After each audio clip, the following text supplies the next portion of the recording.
पिछले लगभग 11 साल से बार बार ये बात कही जा रही है कि मुसलमान डरा हुआ है, मुसलमान को डराया जा रहा है, मुसलमान डर में जी रहा है। ये नैरेटिव लगातार बनाया जा रहा है कि एनडीए शासनकाल में अल्पसंख्यक विशेष तौर पर मुस्लिम डरे हुए हैं। अब इस वीडियो को देखिए। ये जब जब जुल्म होगा तब तब जिहाद होगा। मैं इसको दोबारा कहता हूं, जब जब जुल्म होगा तब तब जिहाद होगा। देखा आपने, जमीयत उलेमा-ए-हिंद के अध्यक्ष मौलाना महमूद मदनी एक तरह से की धमकी दे रहे हैं और के नाम पर देश में और दुनिया में कैसे कैसे आतंकी हमले हुए हैं, किसी से छिपा नहीं है। सवाल है कि क्या ये डरा हुआ मुसलमान है जो देश में करने की धमकी सरेआम लाखों लोगों की सभा में दे रहा है? अब मौलाना के इस बयान को देखिए।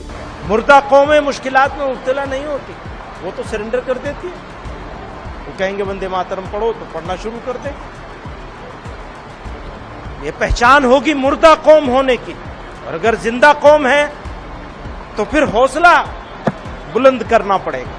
यह है डरा हुआ मुसलमान जो राष्ट्रीय गीत वंदे मातरम को न पढ़ने का सरेआम ऐलान करता है और कहता है कि हम जिंदा कौमें हैं, हम वंदे मातरम नहीं पढ़ेंगे। याद रखिए, वो सिर्फ अकेले में ये बात नहीं कह रहे हैं, बल्कि लाखों मुस्लिमों की भीड़ में कह रहे हैं। एक तरह से ये मुस्लिमों को भड़काना हुआ। सवाल है कि डरा हुआ मुसलमान राष्ट्रगीत का ऐसा अपमान कैसे कर रहा है, वो भी तब जबकि पहले ही कांग्रेस ने इस कौम को खुश करने के लिए वंदे मातरम की काट छांट कर दी है। इसके बाद भी डरे हुए मुसलमान कह रहे हैं कि हम नहीं गाएंगे, जबकि वो कोई धार्मिक गीत नहीं है। खैर, ये तो कुछ भी नहीं है। अब आप मौलाना का ये बयान देखिए। अदालतें हुकूमतों के दबाव में काम कर रही हैं। कोर्ट उस वक्त तक ही सुप्रीम कोर्ट कहलाने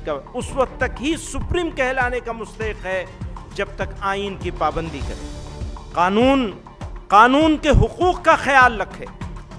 अगर ऐसा न करे तो वो इखलाकी तौर पर भी सुप्रीम कहलाने का हकदार नहीं है।